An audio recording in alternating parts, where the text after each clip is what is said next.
Well, let's look at the bottom, probably not 1%, but the bottom 20% or 50% of men who are in the trenches doing the dangerous and the dirty jobs. One could say that they chose that position probably because of pay. I know that being a fisherman on a crabbing ship is very well paid work. So, if you catch a lot of crab, it is. yeah. Well, another way of looking at this is, I've heard the question posed 1,000 times, why do men make more money? One answer to that is because they have to. When you have the responsibility that your money that you earn must go to putting food in mouths, it must go to putting clothes on backs, to putting a roof over people's heads, you better make more money. You better be willing to do whatever it takes. So yeah, we can say that they chose to do that. I agree with you. It is a choice because any man right now can walk off that crab boat and go take a job in a convenience store and watch his kids go without and watch his wife go without and end up without a wife and end up without his kids and end up being considered a loser by the society that he lives in. And that's really the cost of this. It is a choice. I mean, we all make them, and I'm not going to try to rescue men from making their choices. They're human beings that are making their choices. But it's not just as simple as to say that they chose. Most men, from the time they're born, are told, you better produce. If you ever want to have a wife, you better make money. If you ever want to have a family, you are the one that has it on, the onus is on you to take care of it. Your wife may work, but if you have two parents and both of them are out of work, I can promise you the man feels the pressure from that much more so in this culture than women do. And it's not because women don't care about their children, not at all. It's because men are raised with the message that if they're not providing, if they're not putting food on the table, then they're a failure. Women are given outs. Women are told frequently, well, they don't have the access to employment that men do. There's a wage gap. Just name the problem du jour. And there is something to be said for some of that. But again, I'd argue that these choices are not so simple as being choices. It's like saying that a woman frustrated with her child or in postpartum depression, well, she chose to have a baby. It's just not that simple. People have drives, they have ways that they're socialized, and sure, they ultimately we're conscious beings and we make choices, but are they as simple as just selecting your preference for the day? I don't really think so. Well, I would wonder though that, feminism is about giving women the choice to be the breadwinner, to make equal pay to men, and hopefully also be equal in the household as far as providing. So wouldn't that objective for feminism help the men's rights movement of women earning money to help provide for the family? Oh, absolutely. And I think that if that's the objective, if that's the real objective, I'll argue in a moment that that's not really the real objective, but let's take that on its face value. If the objective is for women to earn at the same rates as men and to have as much access to employment and education and everything else that goes into making a career and a living and taking care of a family, if the objective is to do that so that they can partner with men and share the burden of the home to take care of the children, absolutely right. That is 100% a viable goal. However, women are really, and especially from the way gender feminism is practiced now, while they're pursuing these goals for employment, a lot of the thrust of gender feminism has been on undermining the family. It's been on divorce, it's been on separation from men, it's been on using the system in order to break up families and to take children.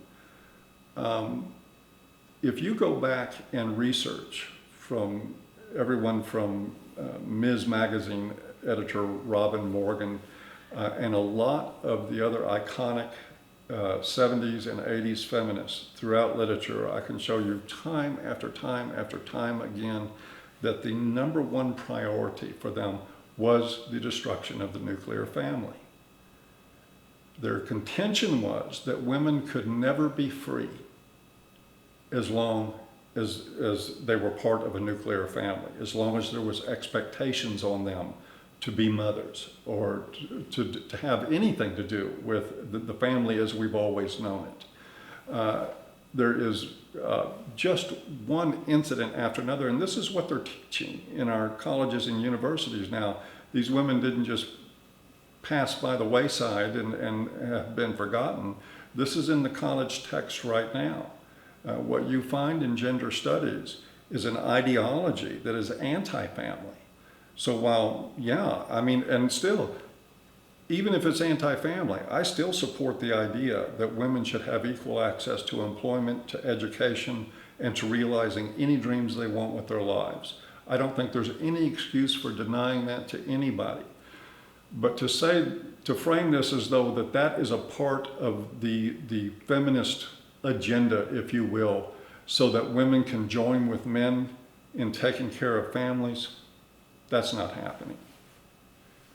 Well, it makes me wonder if maybe both genders are upset with their parental roles, because it sounds like a lot of the men's rights issues largely have to do with family and either divorce court with alimony, child support, providing for the family and that burden or obligation. So it sounds like if women are upset with their say mothering role or wife role, men are upset with their fathering role or their husband role? I think men are upset, at least the men in this movement are upset with being forcibly extracted from that role. When your family courts run on the supposition that mothers are more fit to be custodial parents and that fathers are more fit to provide a check every month and to become what we like to call Uncle Daddy, where they visit their children. I mean, to me, that's one of the greatest obscenities in the world, the idea of visiting your own children, where you get to see them for 2 hours on Wednesday night, and you get to have them for X amount of hours every other weekend, and you have no say in how they're brought up. We're dealing with a case right now with a man whose young daughter was put on powerful psychotropic medications that were only supposed to be prescribed to an adult by a family court at the behest of the mother. And he had no say about it whatsoever. As a matter of fact, when he tried to ask his daughter questions about what medication she was taking because she was voicing physical complaints about it, he was prosecuted by Children's Protective Services for interfering. He has been effectively removed as a father. Is he still a paycheck? Yeah, he's still a paycheck. He's still somebody to pick her up and spend 2 hours with her, as long as he doesn't talk about her life, as long as he doesn't talk about what drugs they're giving her, as long as he doesn't involve himself as a father. Men in the men's movement are not upset about having to be fathers. They're upset because they're not allowed to be fathers.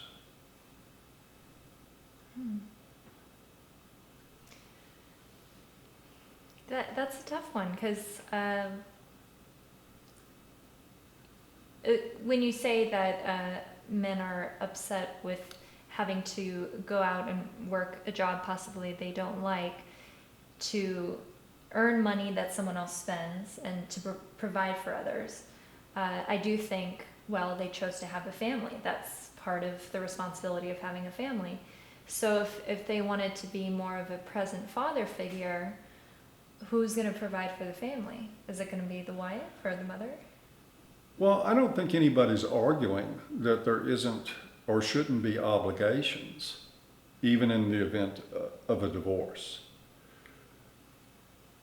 But it just strikes me as quite insane, actually, that we live in a culture where family courts, rather than look at a sensible restructuring of a family, concepts like shared custody, like dads being involved as parents, having parental authority with their children, courts instructing parents, tough, work it out, figure it out, it's your job. Not just assigning ownership of a child to one person, which is almost always happens in the case of the mother. We destroy families. We rip apart the father-child bond. We alienate those children from the most positive influence that they're going to have in their life, their relationship with their father.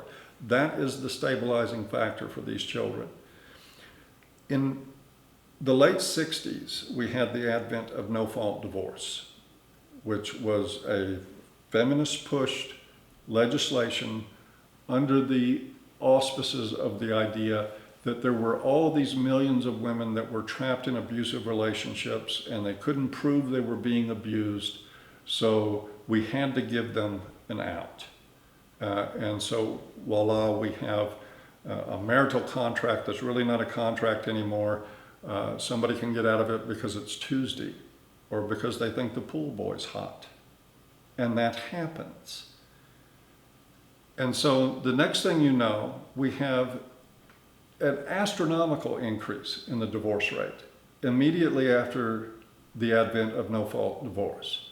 And then we have a subsequent increase of gang activity, truancy, drug abuse, teen pregnancy, every psychosocial factor by which we measure the health of children got worse because of this. This is not about the responsibility of one person to just suck it up and keep bringing their paycheck to the table. This is about what's been happening to our children in this culture for 40 years, and we're still seeing the effects of it now. So while, yeah, I think it's a noble idea to say that, well, you chose to have a family, so you should be responsible. Okay, fine, I'll give you that. That does not begin to address the absolute indecency of our family courts. It is the biggest rollback of civil rights since Jim Crow. One, there are 1 million ex parte restraining orders a year issued in this country, which means that somebody can come into a court and say, well, he hadn't abused me yet, but I'm afraid he's going to. Boom. The police forcibly remove him from his home, separate him from his children. No proof, no evidence, no nothing. And he's out of their lives. Is this necessary? Is this at all even decent to be going on? It's expedient, works for the courts, it's convenient, and it satisfies the feminist lobby, but it's destroying families and destroying our children. I don't think there's any way to justify this. But I will grant you, if somebody has children, they should take care of them.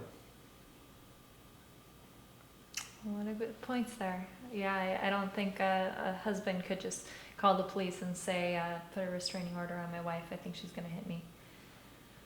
No, they would laugh, for one. It's a fact. I mean, Britain released a study about this.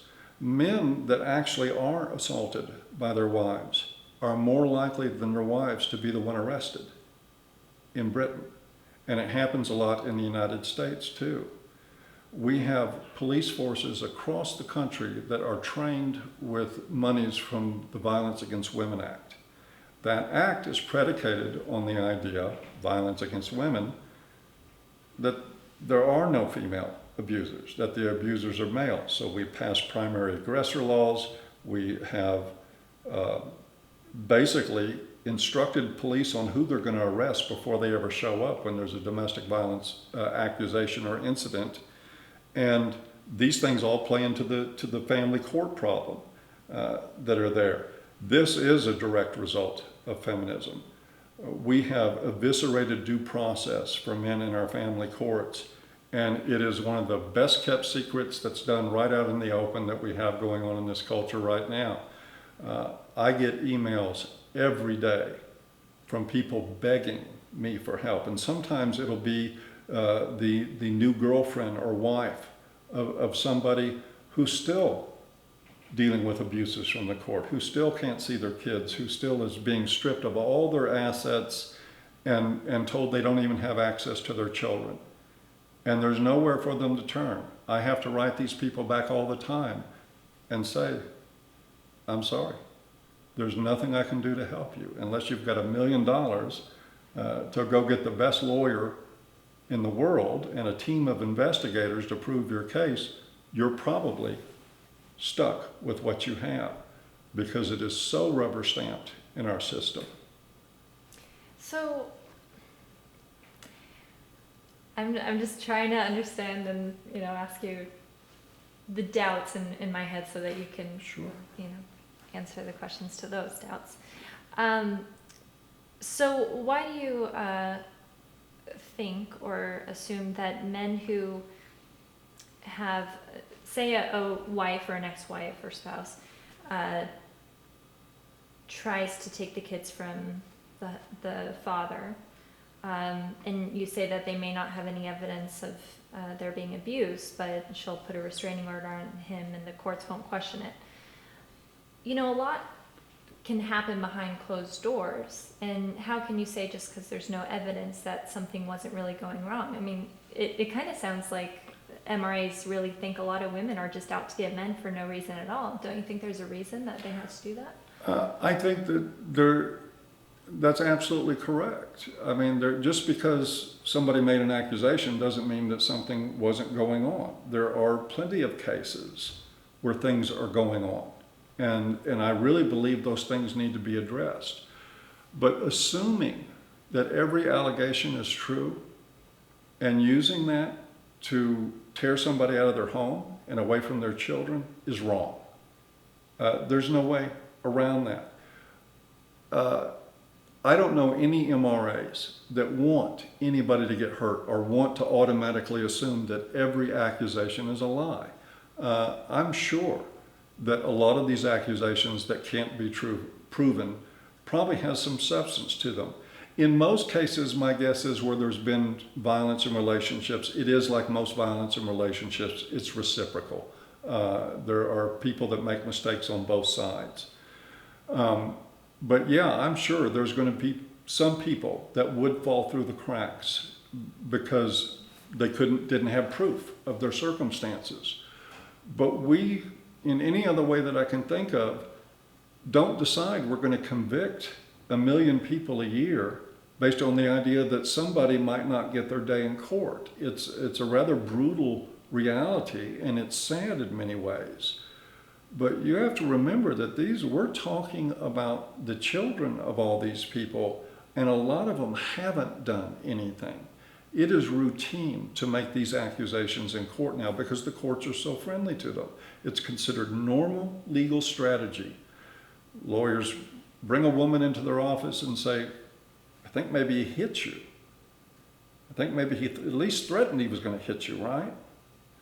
Because this is a trump card. This is how the legal game is played to go in and prosecute a divorce and to win. The first thing you do is you get him out of the house. You get possession of the home. Well, now you've got possession of it. That's a leg up in the case. This is how this works. The courts don't require evidence. And as sorry as I genuinely feel for any victim of abuse who can't prove their case and is not getting their day in court, I still don't find what may be happening to them compelling enough to convince me that it's all right to just go willy-nilly convicting and grabbing people out of their homes like the state is terrorist thugs. just grabbing them and tossing them out and saying, you don't live here anymore. I don't care if you've been working the past 20 years and paying for this home. It's not yours anymore. It's hers. Get out. That's what's happening. Say goodbye to your kids. You've got 10 minutes. This is happening every day in this culture. Are the solutions simple? No. They're bloody. They're painful. They're very difficult. There's never going to be the perfect solution to this. But I can't believe for the life of me the idea that we're just going to eviscerate people's rights en masse is a way to handle this. There has to be more thoughtfulness. There has to be investigation of complaints in courts. We shouldn't be able to walk into a courtroom and say, he hit me or she hit me, and have somebody removed from their home just like that.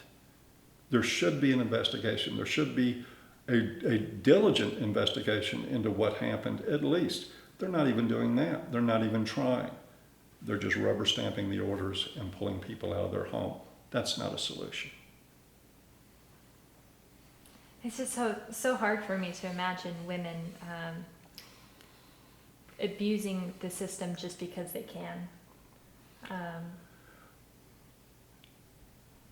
Well, let me be so bold as to ask you a question. Why is it so hard for you to imagine women doing that? I think that men would abuse the system if they could, in a lot of cases. Given the opportunity, you have a divorce, all the dreams, all the hopes, everything going up in smoke, emotions go limbic, every shattered dream is being blamed on each other in the party. I don't have any problem believing that men are capable of taking their emotional state at that time, their anger, maybe there was an affair, maybe they want vengeance. I don't have any problem believing that they could perpetrate a falsehood in order to get the upper hand in the situation. That's human nature. The problem is the system. The problem really isn't women. And that's where a lot of people get confused on this. This isn't about blaming women. If you are a kindergarten teacher and you leave the classroom for 2 hours and you come back, it's going to be a wreck when you get there. And it won't matter what sex the students are, they're all going to tear it up. When you give people unfettered power to destroy lives of people who at that moment they hate, and when there's money and property and relationship with children riding on it, then there's going to be corruption in it. It just so happens that right now, the way the system is structured, it's very much user-friendly to women in that equation. Like I said, I have no doubt if the roles were reversed, we'd see a lot of this from men too. But it's why we're supposed to have due process. It's why we're supposed to have investigations of complaints, why we're supposed to try to establish proof, especially before we start ripping parents away from their children. That's just insane. Yeah, it makes